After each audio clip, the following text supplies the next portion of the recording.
अदा को फरियादी हुजे त दोस्त साफ़ ही ख़बर लगाइन पिया।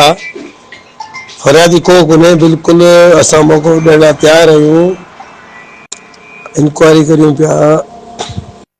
हाणे मसलो इहो आहे त हाणे कंहिंखे तकलीफ़ आहे, जेके दोस्त ख़बर लिखनि पिया, अगरि उहे अचनि फरियादी थियनि त माई कंहिंजी आहे, इन्हनि जी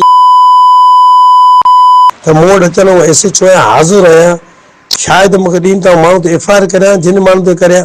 हाणे हीअ त ख़बरूं कनि पिया ब्लैकमेल करे माण्हुनि खे, त मां एसपी नशे में धोतो अदा हींअर वेठो आहियां, एसएचओ आहियां, ऐं इहो दुनियादारी आहे। मूं जो अदा असां वटि माण्हू अरेस्ट कोन्हे, असीं इंक्वायरी करियूं पिया।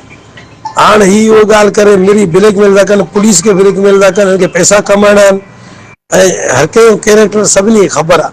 ख़्याल इहो धंधो कहिड़ो आहे, ॿियो जेको आहे हनीफ गुरगिया सभु सुठा आहिनि, साफ़ ई जेके कहिड़ा आहिनि। हाणे मूंखे चवनि था त यार एसओ हीअं पियो करे, बाबा मूं वटि हींअर ई अचो, अगरि कंहिंजी कंहिंखे तकलीफ़ थी आहे, अगरि किले ते कुझु बि थियो आहे, इंक्वायरी करियां थो। अगरि किले ते कंहिंजी माई सां मसइलो आहे त उहो एफआईआर कराइनि। हाणे हिन नुमाइंदनि खे ॾाढी तकलीफ़ आहे त माई फलाणी, यार घटि में घटि असां वटि अचनि त सही न।